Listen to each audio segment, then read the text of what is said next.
As you can see, my presentation was created by masterful art students. Okay. That's why it's white and black. But basically, the top goes over what I went through to create a billing platform.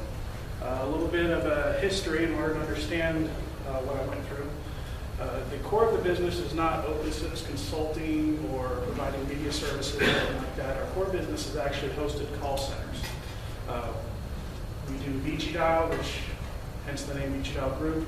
And what we found out is originally we tried to tell customers, go get your own carrier. Plenty of SIP carriers out there. What we found is the carriers don't really know what they're doing. The customers have no idea what they needed. When you tell the carrier that you're an outbound predictive dialer, they will look at you like you just sprouted 3 heads, you got flames coming out, they just run. One of the best conversations I ever had with the carrier was level 3 when I said, yeah, we're a predictive dialer company, we want to quote on SIP service. And the guy on the phone said, you seriously want me to give you a quote? I was like, well, yeah. He goes, okay. There's a reason for that. I didn't want to pay 8 cents per minute. So they literally do not want to touch you with a 10-foot pole the minute you say you're a predictive dialer. Hidden down, they all line up. Predictive dialing, not so much. But we found that instant gratification is not there for our clients. In other words, they want to go somewhere, they want to pay something, they want it to work. We didn't do that. It was a good opportunity for more revenue, and hopefully we know what we're doing. So we tried to do it. Turns out we didn't really know what we were doing. We tried having sub-accounts with other carriers. The problem with sub-accounts with other carriers is it always gets messed up, inevitably. They screw up their own billing, so that was interesting. We tried having referral residual accounts with carriers, then you have to prove that you sent them somebody used it and get paid. That never works. We tried Asterisk as a CDR gateway, which worked, but had no scaling potential. You basically needed 1 Asterisk server for every 2 predictive dialers. Well, I have 300 now, so I need 150 Asterisk servers just to try and make it work. We tried free switches as CDR gateway, which worked better, but it at the time had problems with burst CPS. So if you all of a sudden send it 2,000 calls or 1,000 calls, within a second it would crash. Looked at some hosted SBC options, kind of like CG rates and a couple of other guys I saw that presented. They didn't exist at the time. The problem we have with that is it's in the internet. The internet has a bad day. Everything goes down. And what do you do? And we also looked at hardware, like Sonos and Cisco at the time was very big before Sansei started catching up. Basically, the problem you have with that is price, and then you still have to integrate them. So we figured out that nothing is really going to beat home for what we want to do. So that's what we set out to do. So we decided we needed to handle about 1,000 calls per second initially. We needed to be able to blend multiple carriers and endpoints. We need to be able to enforce call control and billing because these are outbound predictive call centers. These are people where their whole entire business model is calling people who do not want to talk to them to sell them something they don't want to buy that they probably can't afford, and then make them say thank you at the end of it. So morals are not exactly their defining mantra. So we needed to enforce caller ID, which is something else we couldn't really find in a carrier. And the reason why is you don't want them using 10 zeros as a caller ID. You don't want them calling people and say, hey, we're your local Bank of America. See our caller ID? Give us your credit card number. So we had to enforce that. We needed accurate CDRs per tenant and client. That just kind of goes without saying. We needed to integrate with the database backend because we needed to be dynamic. In other words, my guys need to go in and set it up, control it, turn them on, turn them off, add new clients, subtract clients, and everything like that. Stable and scalable, of course. Needed to use the in-house talent pool, and I knew a guy at the time, Christian Kielhofer, who was from Star to Star, did a lot of work with OpenSIPS, so he kind of introduced me to OpenSIPS. And open source with an active community, and that's where OpenSIPS came. This was our first generation. It was based on OpenSIPS 1.5 at the time. What we did in order to solve the database issue, where you have a database, then you have a backup of database, then you have backups of backups of backups of backups of databases, so you never have a database go down, is we decided to approach it as an autonomous model. So the control database, there is a master database, but then OpenSIPS replicates that through MySQL locally to the machine it's running on. So the machine it's running on is actually got a small slave MySQL database running, and that has all the control tables, everything OpenSIPS needs to run, with the exception of ACK and dialog. That is kept in a separate table because those are the ones OpenSIPS needs to write to in order to do its housekeeping. So that is what allowed us to break having 28 different backup databases in case one of them has a failure and it affects everything else.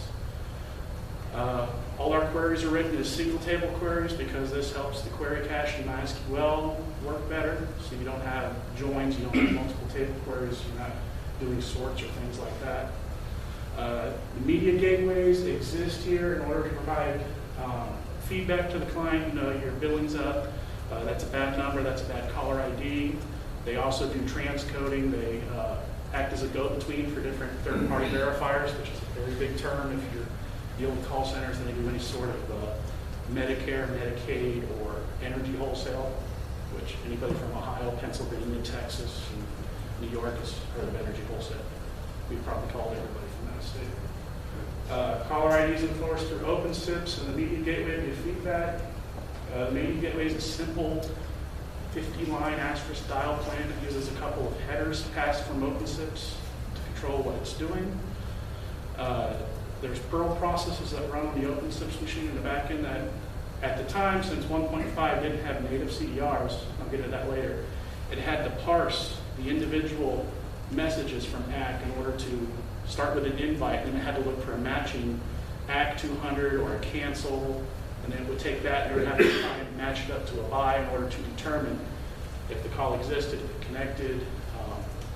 connected, how long it lasted, and all of that to generate one CDR is what people would think of as a CDR that you can actually put on a spreadsheet and build. Let's see. The dynamic client setup and control is provided entirely through database calls. There is, obviously there's a static route block set up for OpenSIPS, but it's all driven by the database, and the database tells it how to go and where to branch and where to go out. Again, it's autonomous. Should any one part of the platform go down, so if one OpenSIPS server goes down, the other one is there. There's a simple dial plan failover and asterisk. And ViciDial side of things, which is the core of the business, uses asterisk for the telephony engine, so it's very simple to do a failover. Basically, we did a chain unavailable, so that way it just fails over to a second OpenSIPS server. And it uses dispatch for origination. That was the original version. I've talked over some of these things already. What I found out at the time is using the local MySQL socket where you were not using the network, you were using the actual MySQL.sock in combination with the query cache and properly formatting and writing the queries to try and maximize the query cache, gave a pretty close performance to Memcache at the time. Now, I haven't tested that in 2 or 3 years since, but it's very simple and it scales very well, and it's one less piece of software in the cogs to go out of sync and keep up with. So we've kept that. It's worked well for us. MariaDB, which we've moved to, seems to be picking up the slack and working better now. We use the local modules that run in memory, which at the time was the trusted table, and now we're using to check source address. That's used as basically a firewall in OpenSIPS, so everything that comes in, it hits that, which runs from the memory hash. And in that way, we're not doing database calls in real time to look at, every Chinese SIP, Grover, Pinger, and everything else out there trying to figure out where they can commit toll fraud. So that gives us some sort of a throttle that moves the bottleneck away from the database. So we've already verified that that IP address is supposed to be talking to us before we do anything with it on the database level. Again, caller ID is enforced. I went over that. Media gateways are used to give audio feedback for a client to handle carriers with special requirements. Some carriers restrict it to only a certain IP address for the media. They want the media to come from a certain IP or a certain IP address range. Well, if I'm adding 50 servers a week, I just don't want to go through that hassle. So some carriers, I'm able to force the media through the gateways to then go off to the carrier, which they like. It's all about making them happy. Doesn't work the other way though. Asterisk dial plan, again, uses CHAN unavailable to fail over from one OpenSIPS server to the other. In 4 years of production, we've only experienced 6 issues that caused an outage to clients. Most of it involved as we were adding servers, as we were increasing the amount of entries and dynamic route and everything else, we eventually filled up the shared memory in OpenSIPS. So then we'd have to go through, increase the shared memory, restart OpenSIPS, and then we'd run into it again in 6 or 8 weeks. So that's just kind of how that happens. You know, you always think, oh, well, if I double it, I'll be good. You know, if it took me this long, I'll double it, and I'll get twice as much time. Well, you get about half as much time. But in 4 years, we've handled over 1 billion call attempts. Not really big, huge numbers from the carrier side, but we're kind of proud of it. And we do about 120,000 calls per hour currently. That's what we did on average last month per day, not counting weekends. Call centers hours are usually 9 a.m. to 9 p.m. Eastern time, or they'll run 9 a.m. to midnight if they're calling the other side of the states, and you usually do that 5 days a week.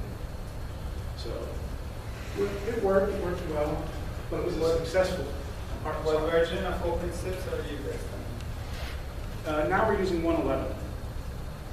So at the time we're using 1.5 because that was what came out. You use dialog module?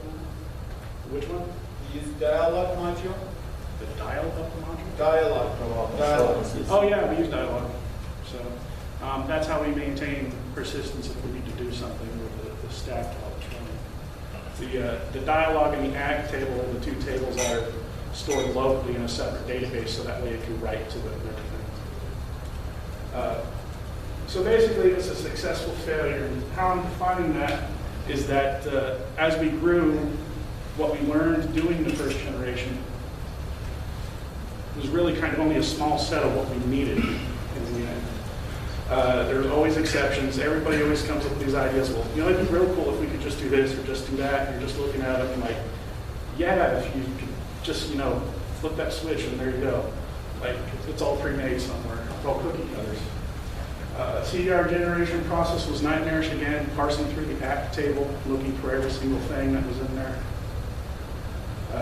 Dial plan code, again, for OpenSIPS, didn't really have too much to this. It was just kind of putting everything as you went in it. And if you've ever looked at a program that's organically grown 4 or 5 years later, it's just a mess. You just want to blow entire parts of it out and start over again.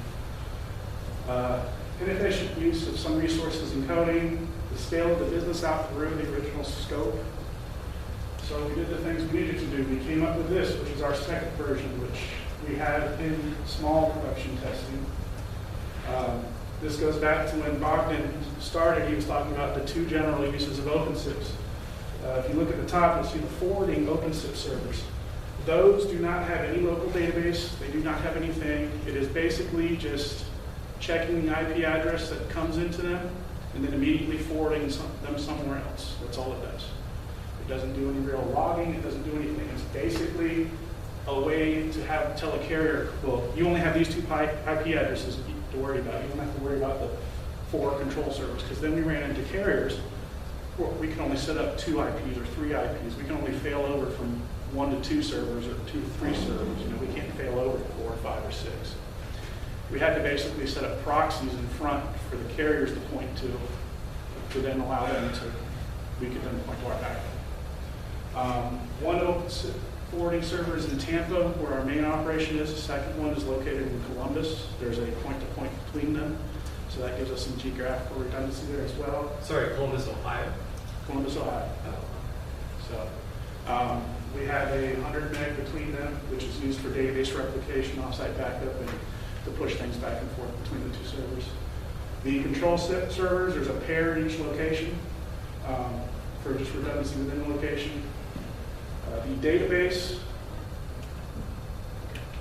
database was split because when you have 1 billion records in a database, it doesn't make anything else fast at all. So we put those on its own separate machine, so that way the control and the billing side would be fast and responsive, and it wouldn't be linked to somebody trying to run CPRs for the last year.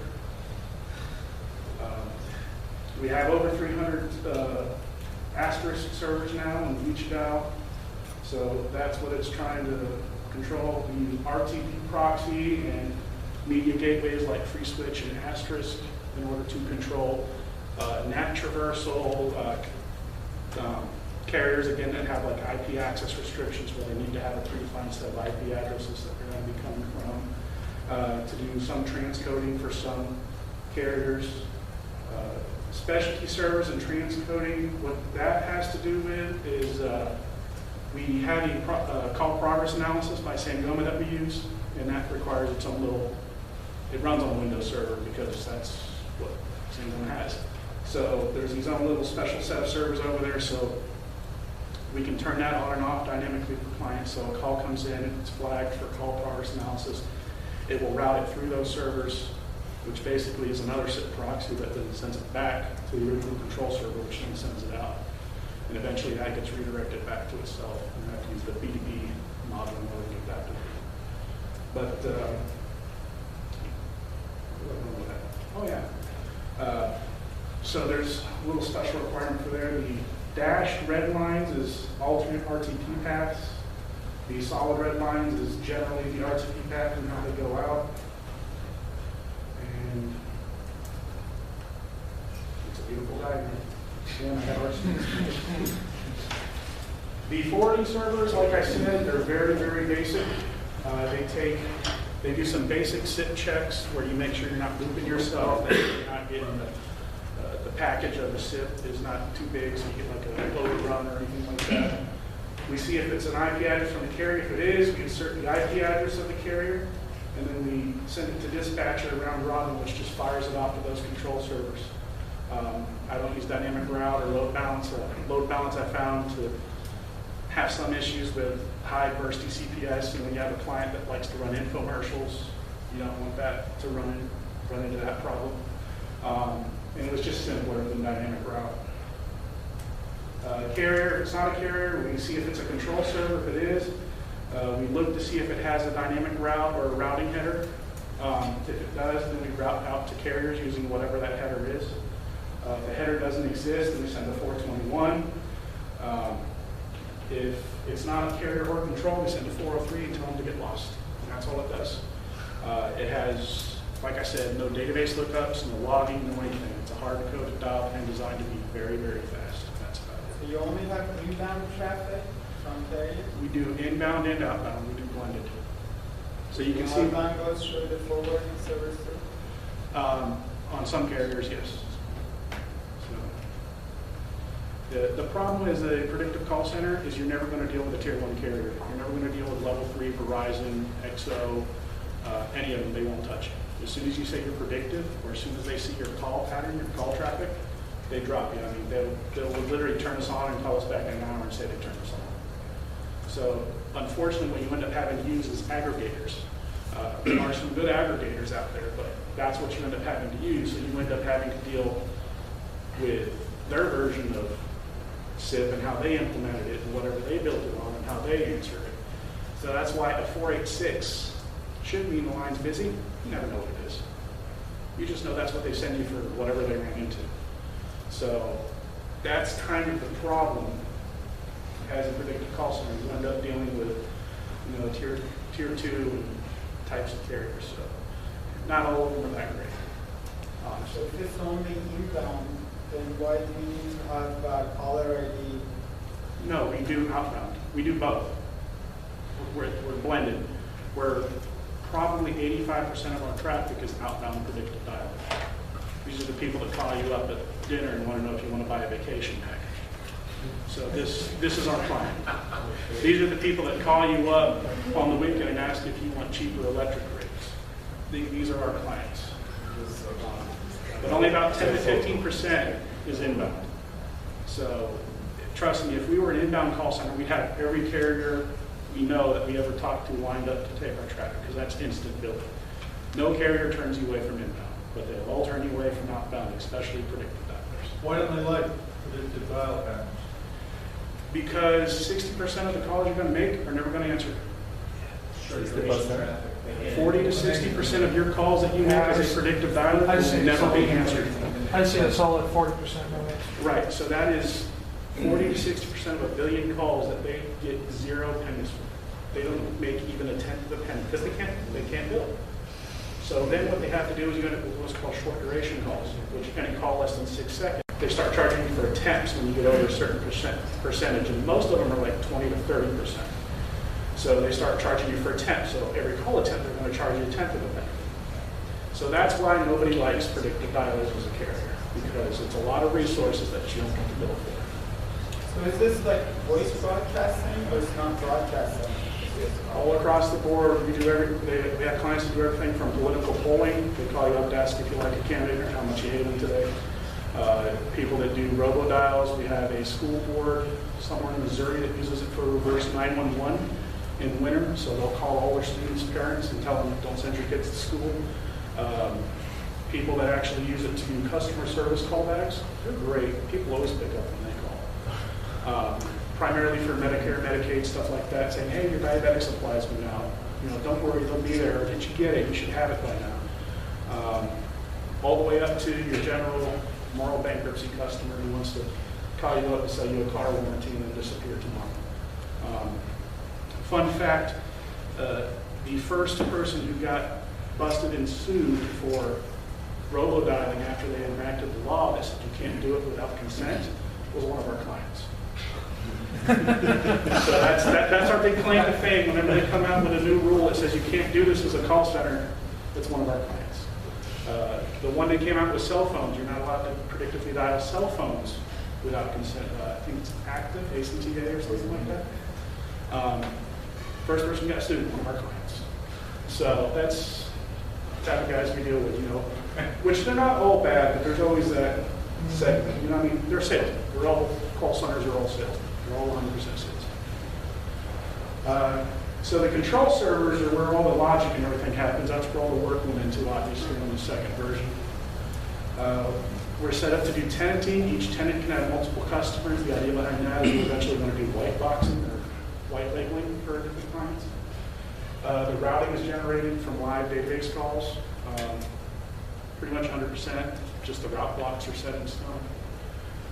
Controls the client's capabilities and usage. So we can also have different carrier setups. So we can have a premium carrier rate for the clients that want to pay a little bit extra, and we can have the normal rate and the bargain basement rate for the clients that what do you mean a penny a minute? That's too much.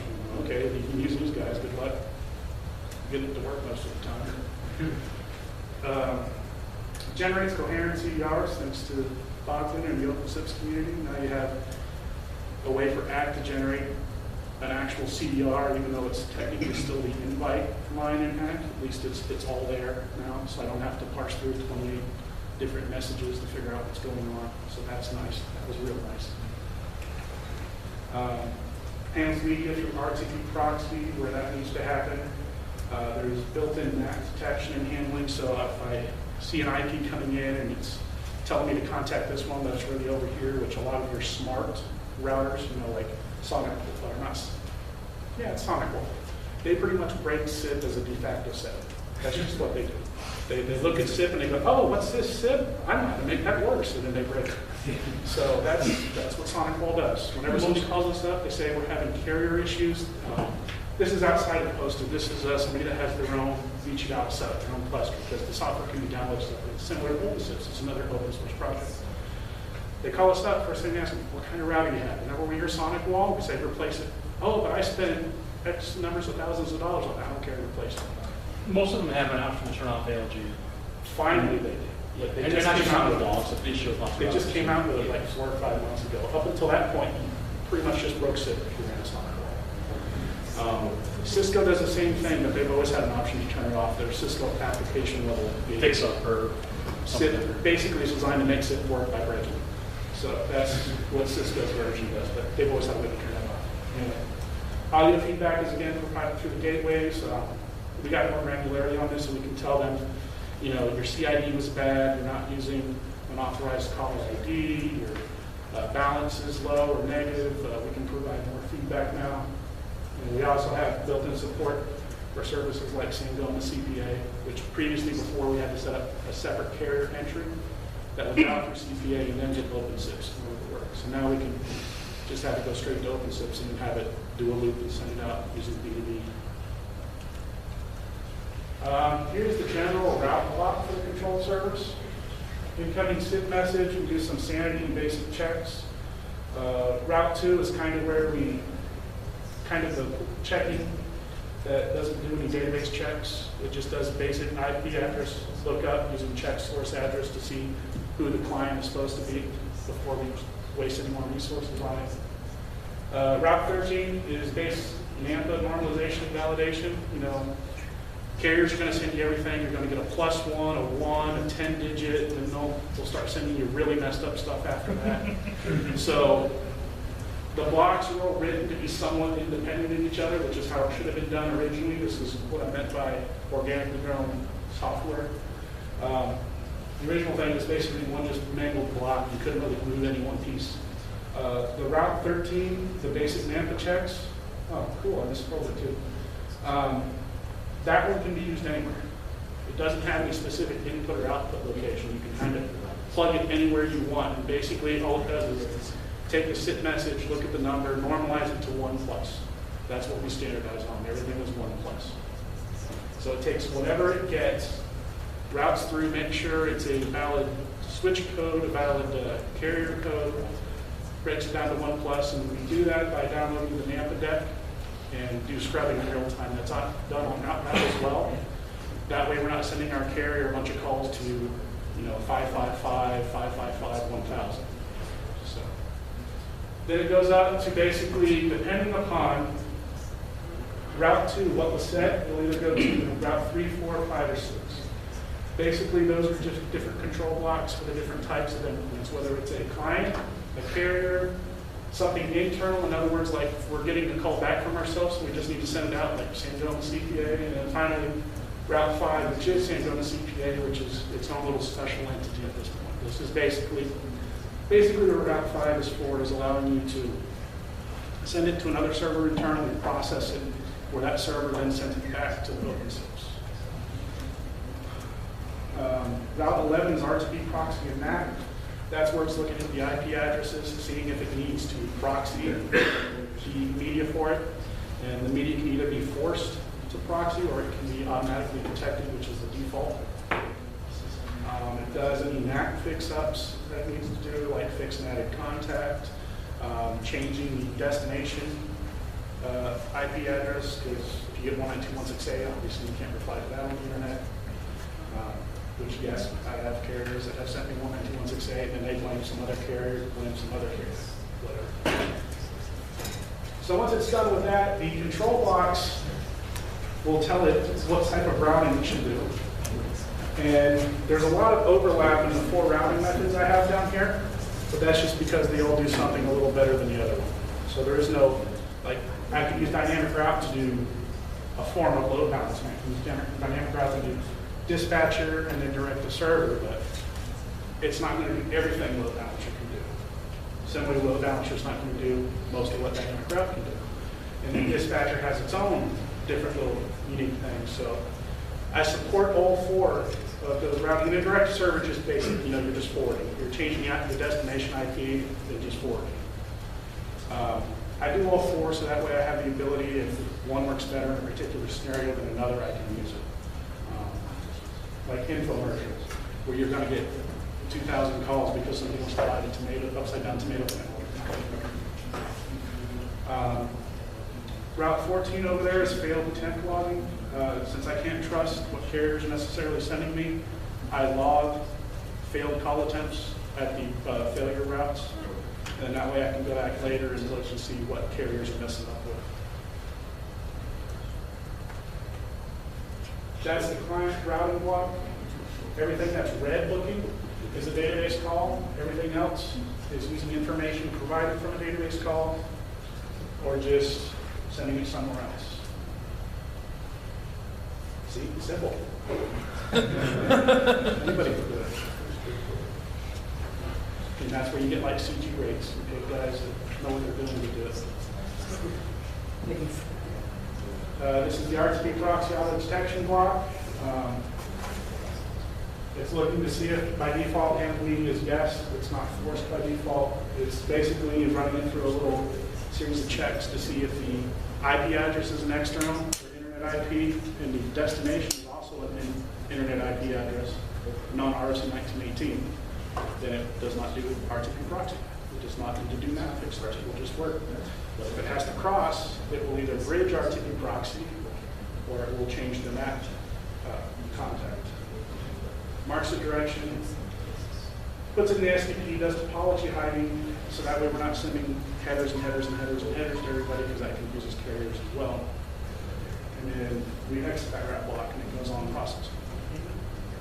On the reply block, we're basically looking for flags that say, should we be doing RTP proxy, and if so, set it up if it's not already done. It's basically what the reply block does. Again, it's all kind of written, so it can just be plugged in anywhere. We had to make some compromises. There's no support for registration. We do all IP-ACL, but we're not supporting soft phones at this layer. That's on the ViciDial side of things, where Asterisk does the registration. Tons of band-aids to fix carrier issues. Getting building CDRs natively was a little bit of a challenge because we ran into one issue that went away with a version upgrade where, depending upon how you call it topology hiding, before or after the CDRs was flagged, it would wipe the CDR out. It would. Load balance doesn't always skip the last destination it tried. I think there's been some improvements to that. You can't lose your trust. Anything the carrier sends back anyway, so you kind of have to do your own flagging, your own processing. 38 DB calls per attempt, we average about 5. 400 lines in version 1 to 1,000 lines in version 2, and there's obviously no good way to put it on the flow chart. We split the databases, already went over that. There's a Perl program which moves the CDRs to the master database, and then the master database is where all the actual billing and rating takes place. So that way you're separate. There's another Perl program that looks for changes to the OpenSIPS and then issues the appropriate MI commands or connects to the OpenSIPS control slot. It tells it to reload modules. OpenSIPS does no direct billing. It generates a CDR and controls the client that the CDR is assigned to. And again, we still have autonomous operation. And that's how the database works. Billing database has nothing to do with what it's there, as I mentioned. Overtime, all right. Yeah, okay. I won't pull apart too much. A few interesting things. MariaDB works better. I think I wrote a patch for the OpenSIPS schema with UTF-8. I sent that to you, didn't I? By default, with UTF-8 and OpenSIPS, you fill up the index space to try to create it. And you have to tell it to use like Latin 1, which is because you don't specify the character set in MySQL 5 and above. This is what's the new ending essential patch. What's MariaDB? MariaDB? That's what replaced MySQL after Oracle destroyed it. it's the open source fork of the open It's source. what MySQL used to be before Sun bought MySQL and Oracle bought Sun, and then Oracle said, we can make this better, and broke it. It was essentially We can make this better and make money. That will save costs. So, old version on the left, new version on the right. Lots of super microservers, that's what we like. General hardware configuration on them. Any questions so far? I have one. Do you have any performance estimations on Maria input of CDRs? How much can you put in at some point? All I know is, I mean, it's a database, so it really depends upon your workload, but we're getting about 30% better performance under Maria versus MySQL. The crash recovery is better if that happens to be an issue. It's just faster, the query cache is better. But on some maximum rate which you can put CDRs in, like how many CDRs per second you can put in, you don't know. Well, we use, that depends upon the engine. Like we use my ISAM with delayed write or concurrent insert equals 2. So we can insert while the table's locked until the table scan gets to the end and then we get a lot of the insert. So we get pretty good performance. I mean, the harder part is rating the CDR. That takes longer than the database inserts. So I don't have a real good answer for how fast I can insert records. Pretty fast, but it takes more time to figure out who the customers are rating because we have tenants that have clients, and then those clients can place calls on behalf of other clients. And so client A is going to authorize client B to dial calls for it. So any calls made by client B get open client A. There's all kinds of little exceptions and nightmares in there. Okay. Thanks. Not much of an answer, but it's an attempt. And how do you synchronize those two databases when in Florida and Ohio? There's a 100 meg point-to-point link between the two data centers. So the database company itself owns has- both data centers. And we have a private point-to-point, like a layer 2 link between the two locations. So that's on the back end, it's not on the network, and we're able to, from a night like a 192.168 or a 10 dot address, go from one point to the other point. I use only duplication on the database or clustering? How do you We use MySQL or MariaDB's native native duplication? native replication. Replication. And they're on those, we don't replicate everything, we just replicate the one database, and it works great. If the link breaks, you still got autonomous operations of OpenSIPS because it all runs from the local instance, and then when the link connects back up, it starts replicating. It works great once you're down for a week, and you basically have other issues. How do you deal with split brain situations if you're Huh? using, how do you deal with split brain situations where you're using async replication and that slave is Well, that's more like connected? Master. MySQL and master mode, you can get That's what they're using. asynchronous replication where one master doesn't know that the other one has the right info, so they start fighting it out, and then you have to throw one of them away. That's master. We use actual master slave. The slave doesn't think it knows anything, it only knows what the master tells us. That's never an issue other than if the link breaks. That's what I'm asking. If the link between the two break, the slave is not going to do any more updates. It doesn't know how to change routing, control stuff. It's just done until the master comes back up. So whatever state the platform was in when that link broke, it's the state it will continue to operate in. However, if the billing goes over, it won't turn anybody off. It won't make changes to routing. It won't say, well, this DID needs to go from here to here. It's not going to do any of that. But the link shouldn't really feel right here for this. It should be like, it's like I'm doing work on the master database, like replacing a hard drive or something, then you just boot it. That's why we wanted it to be autonomous. Any other questions? Are you using SIP registration for the agents? We are, but these don't deal with the agent side. These deal with Asterisk servers. ViciDial is what is the call center is. Yeah. So the agents connect to Asterisk with ViciDial software on it. And then the ViciDial software sends and receives calls to this platform. Yeah. So basically, the registration is done inside. We do no registration with this platform. That was No, yeah. So basically, this is just a platform that is sending calls to ViciDial and from ViciDial outside. Yes. This is the up-end part of ViciDial. Any other questions? I guess I'm done. Random rants, fair is always right, even in the wrong, true statement. No matter how convoluted the billing, I always think of a way to make it better. That way is always simple. All right. Okay. Thank you, James.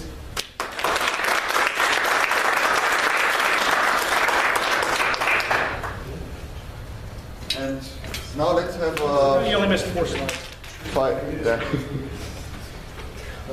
minutes break, so you can